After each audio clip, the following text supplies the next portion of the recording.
June 14, 2024, the day the last illusion died. Let me tell you about the moment I realized we were sleepwalking into something far darker than most people understand. It wasn't the shelling in Donetsk, or the latest NATO summit, or even Putin's latest speech. It was the quiet, almost casual rejection by Moscow of yet another Western peace proposal, this one from a group of African leaders who had flown halfway across the world to broker a ceasefire. The Kremlin didn't just say no. They didn't even pretend to consider it. They dismissed it outright, with a finality that should have sent a chill down the spine of anyone paying attention. Now, if you've been following the news, you might have seen the Russia rejects African peace plan, Moscow unmoved by diplomatic efforts. The tone was one of mild disappointment, as if this were just another setback in a long series of negotiations that would eventually lead to a breakthrough. But here's what they're not telling: this wasn't a setback. It was a statement. And if you read between the lines, it was Russia drawing a line in the sand, not just in Ukraine, but in the global order itself. I've spent the last 3 decades studying great power competition, from the Cold War's endgame to the rise of China, from the unipolar moment to the slow-motion collapse of American hegemony. And what I'm seeing now isn't just another conflict. It's the death rattle of an era. The question isn't whether Russia will accept a negotiated settlement. The question is whether the West is prepared to accept the world that comes after. The official what they want you to believe. Here's the story you're being: Russia is isolated, desperate, and running out of options. The war in Ukraine has been a strategic blunder, a quagmire that's draining Moscow's resources and alienating its few remaining allies.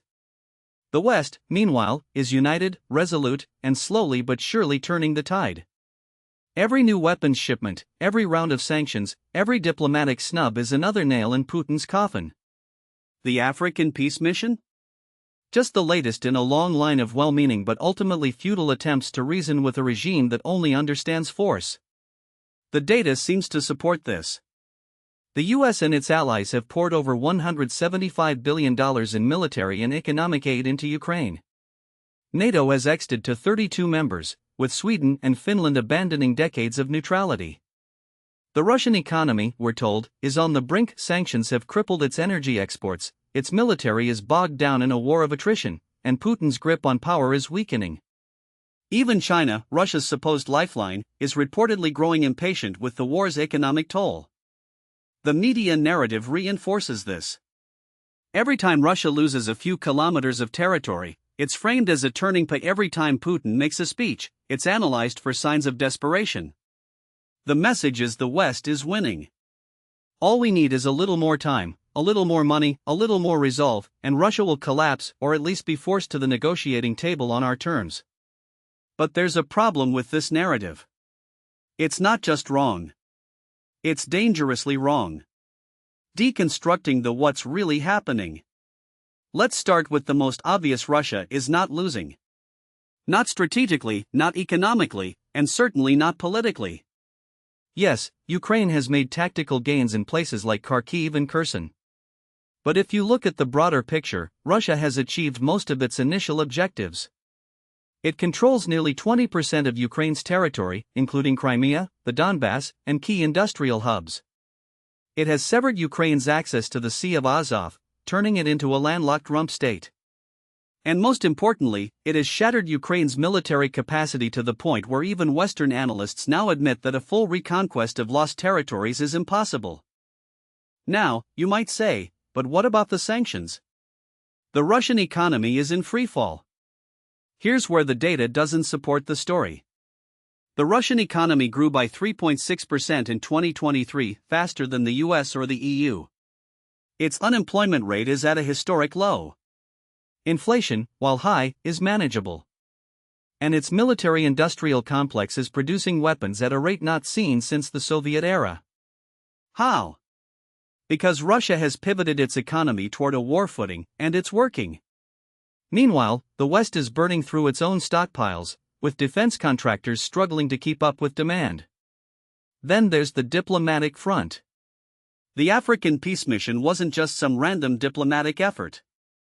It was backed by South Africa, Egypt, and even Saudi Arabia, countries that, until recently, were firmly in the Western camp. The fact that they're now openly engaging with Russia tells you everything you need to know about how isolated Moscow really is. The global south isn't buying the Western narrative. They see this war for what it is: a proxy conflict between the US and Russia, with Ukraine as the battleground. But here's where it gets interesting. The real reason Russia rejected the African peace plan and every other peace plan before it isn't just about territory. It's about the future of the global order. Moscow isn't fighting for Donbass. It's fighting for a multipolar world. And it's willing to pay any price to get it. The geopolitical why this war is bigger than Ukraine. To understand why Russia is so intransigent, you have to out. This isn't just about Ukraine. It's about the end of American unipolarity and the rise of a new world order. For the last 30 years, the US has operated under the assumption that it could shape the world in its image.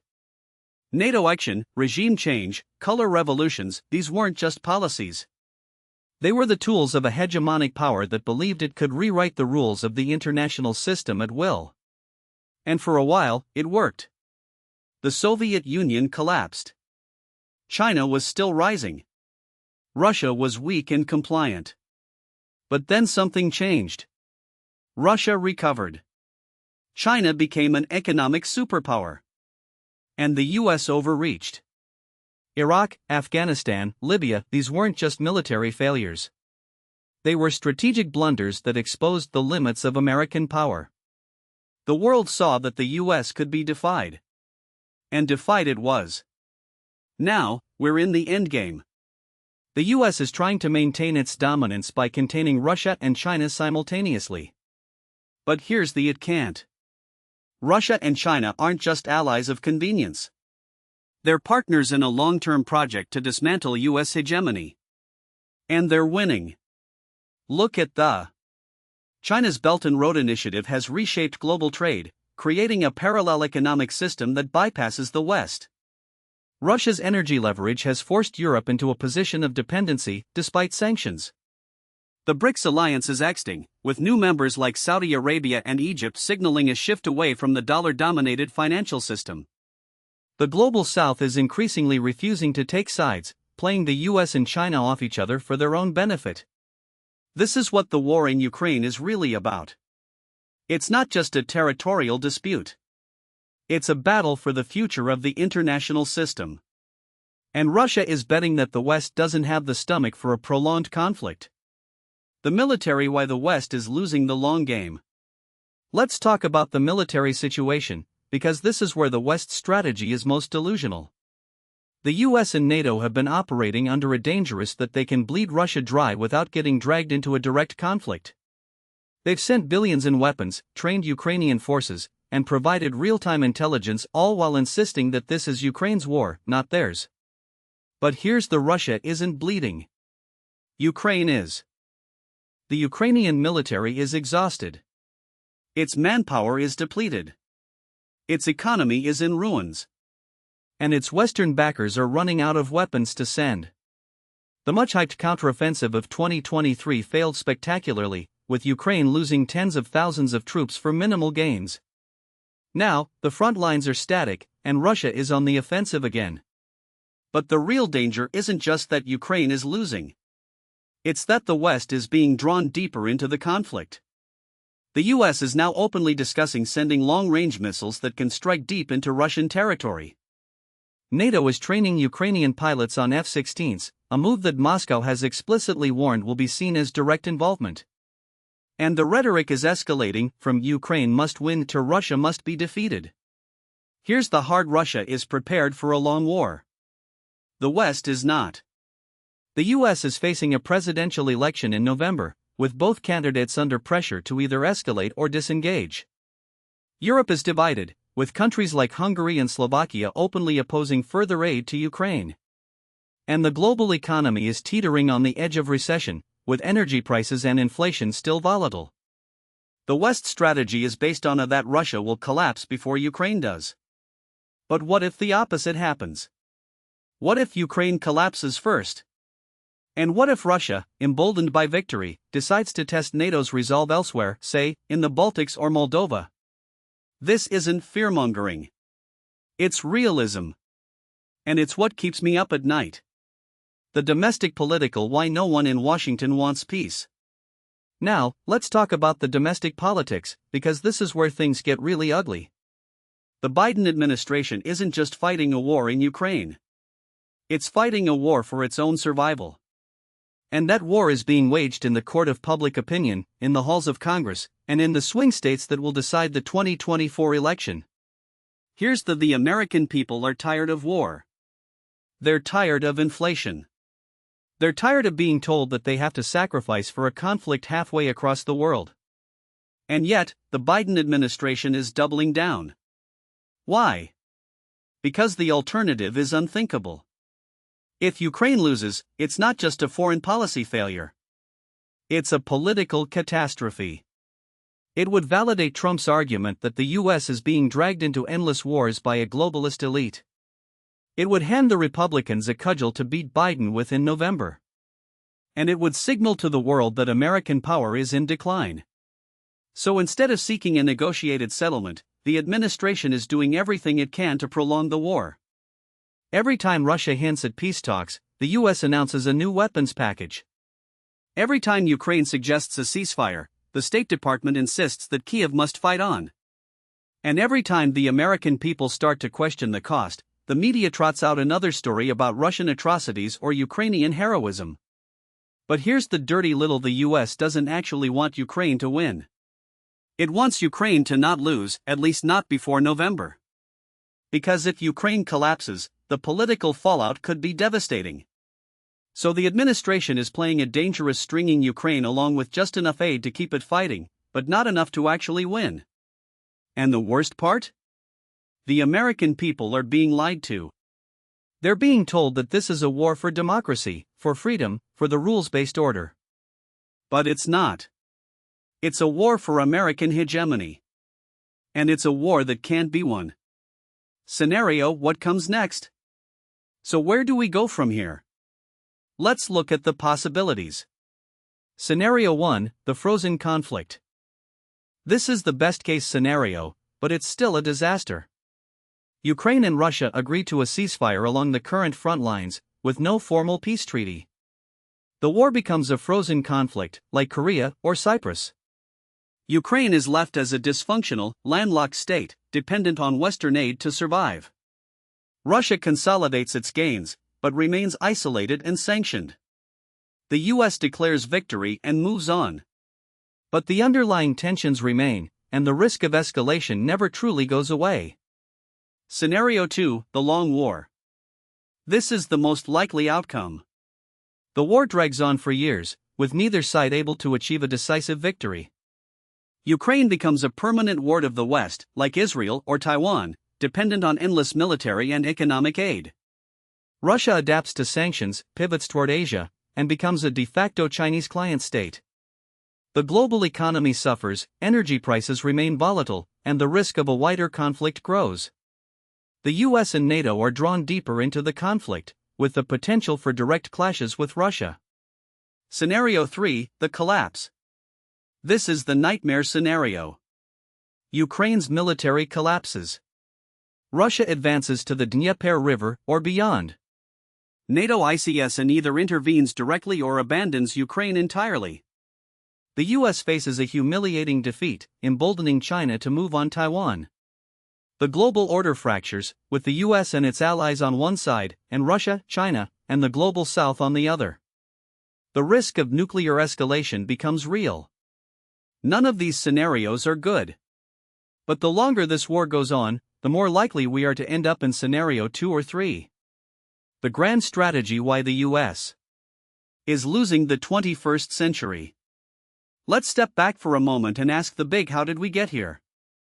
The answer is the US has been pursuing a grand strategy of liberal hegemony for the last 30 years, and it's failed spectacularly. Liberal hegemony is the idea that the US can and should use its unrivaled power to reshape the world in its image. It's the belief that democracy, free markets, and human rights can be imposed through military force, economic coercion, and diplomatic pressure. And it's the assumption that the rest of the world will eventually fall in line. But here's the world doesn't want to be reshaped. And the US doesn't have the power to force it. Look at a disaster that cost trillions and destabilized the Middle East. A 20-year war that ended in humiliating defeat.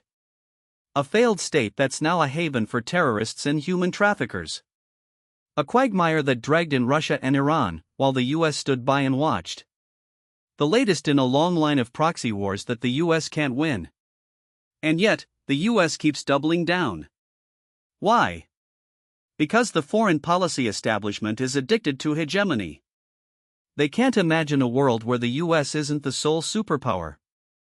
They can't accept that other countries have their own interests, their own ambitions, their own visions for the future. But here's the era of American unipolarity is over.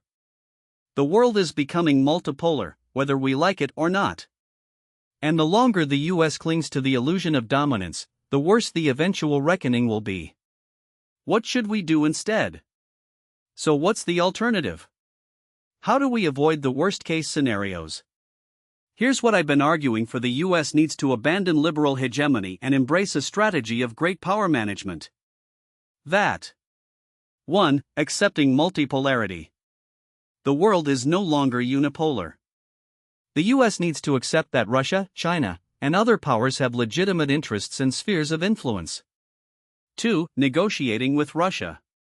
The war in Ukraine is unwinnable. The US needs to push for a negotiated settlement that ends the fighting, even if it means Ukraine ceding territory. 3. Rebuilding at home. The US can't afford to be the world's policeman. It needs to focus on rebuilding its economy, its infrastructure, and its society. 4. Avoiding new conflicts. The US needs to stop getting involved in wars it can't win. That means no war with Iran, no war over Taiwan, and no more regime change operations. 5. Engaging with the global South. The US needs to stop treating the rest of the world as a battleground for its geopolitical ambitions. It needs to engage with countries like India, Brazil, and South Africa as partners, not as pawns. This isn't isolationism. It's realism. And it's the only way to avoid a catastrophic war. The final what happens if we don't listen. I'll leave you with: the war in Ukraine isn't just about Ukraine. It's about the future of the global order. And right now, that future is hanging by a thread. The US is sleepwalking into a conflict it can't win, with a strategy that's doomed to fail. Russia is playing the long game, betting that the West doesn't have the stomach for a prolonged war. And China is watching, waiting, and preparing to make its own move. If we don't change course, we're heading for disaster. Not just for Ukraine, but for the entire world. The question: will we wake up in time? Because if we don't, the consequences will be catastrophic. And history will not judge us kindly. Now, what most people don't realize is that this isn't just about Ukraine, it's about the fundamental mismatch between Washington's strategic assumptions and the military realities on the ground. The Pentagon's own war games, leaked in 2021, predicted that a Russian invasion of Ukraine would result in a rapid collapse of Ukrainian defenses unless NATO intervened directly. Yet when the invasion happened in February 2022, the West doubled down on a strategy of indefinite proxy war, betting that economic sanctions and weapons shipments alone could force Russia to retreat. That bet has failed. Spectacularly. Let me explain why this matters. The US defense establishment has spent the last 3 decades preparing for high-tech, low-casualty wars against weak states, think Iraq in 1991 or Serbia in 1999. But Russia isn't Iraq. It's a nuclear-armed great power with a military that has spent the last decade modernizing its forces, learning from its mistakes in Syria, and adapting to NATO's tactics. The result? A grinding war of attrition where Western weapons systems, HIMARS, Leopard tanks, Patriot missiles have been systematically degraded or destroyed by Russian electronic warfare, drones, and long-range strikes. The Pentagon's own assessments, quietly released in classified briefings, show that Ukraine is losing between 10,000 and 15,000 soldiers a month. At that rate, Ukraine's manpower pool will be exhausted within a year, if not sooner. Here's the uncomfortable: the West's strategy isn't just failing, it's accelerating the very outcome it claims to prevent. Every new weapons shipment, every escalatory threat from Washington, reinforces Moscow's belief that this is an existential war, not just against Ukraine but against NATO itself. And when a nuclear power believes it's fighting for survival, it doesn't back down. It doubles down.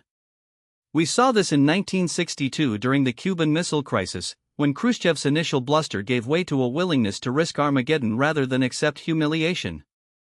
Putin is no Khrushchev, but the logic is the same. Now, let's talk about the broader military implications. The war in Ukraine has exposed the limits of U.S. power in ways that should terrify policymakers in Washington. For the first time since the Cold War, a peer adversary has demonstrated the ability to degrade NATO's military edge in real time. Russia's use of hypersonic missiles, electronic warfare, and mass drone strikes has forced the U.S. to scramble for countermeasures, many of which won't be ready for years. Meanwhile, China is watching closely. Beijing's military planners have spent the last 2 years studying Russia's performance in Ukraine, identifying weaknesses in Western supply chains, and refining their own strategies for a potential conflict over Taiwan. The lesson they're learning? That the U.S. can be bled dry through a prolonged proxy war, even if it never fires a shot directly. This brings me to the most dangerous miscalculation of the assumption that time is on the West side. The Biden administration has repeatedly claimed that sanctions will eventually cripple Russia's economy, that Ukraine's resilience will wear down Russian morale, and that China will be deterred from acting against Taiwan as long as the U.S. maintains its global commitments.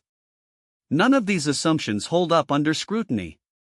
Russia's economy has weathered the sanctions better than expected, growing at 3.6% in 2023 despite the West's best efforts. Ukraine's manpower shortages are becoming critical, with reports of forced conscription and desertions rising. And China? Beijing has already signaled that it sees the U.S. as a declining power, one that's too distracted by Ukraine to respond effectively to a Taiwan contingency. Here's what the establishment won't tell the U.S. is running out of options. The current strategy, pouring billions into a war that can't be won, while ignoring the domestic rot and strategic overstretch that got us here, is a recipe for disaster. And yet, the political class in Washington remains trapped in a bubble of its own making, where admitting failure is worse than doubling down on failure. I've spoken to senior military officers who privately acknowledge that Ukraine can't win this war, but they won't say it publicly because the political cost is too high. That's not leadership. That's cowardice. So where does this leave us?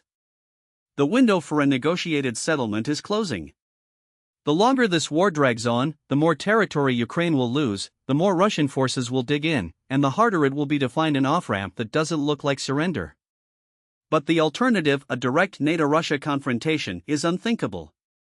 The US and its allies need to accept that they can't dictate the outcome of this war. They need to start thinking about how to manage the fallout, not how to win a war that's already lost. Let me be, this isn't about abandoning Ukraine. It's about recognizing that the current approach is leading to a catastrophe, not a victory. The US needs to shift from a strategy of escalation to one of damage control. That means pushing for a ceasefire, even if it means freezing the conflict in place. It means accepting that Russia will retain some of the territory it seized, because the alternative is a war that could last another decade. And it means preparing for the next crisis, because if we don't learn from this one, we'll be doomed to repeat it. The final reckoning isn't just coming. It's already here. The question is whether we'll have the wisdom to step back from the brink, or whether we'll keep stumbling forward until the world burns. I know which path I'd choose. The real question is whether anyone in power is listening. Now, what most people don't realize is that this isn't just a foreign policy failure, it's a domestic political time bomb. The longer the war in Ukraine drags on, the more it exposes the fractures in American society that the establishment has spent decades papering over. You don't need a crystal ball to see where this is headed. Just look at the numbers. Take the 2024 election, for instance. Poll after poll shows that foreign policy, specifically Ukraine, isn't even in the top 5 issues for most voters.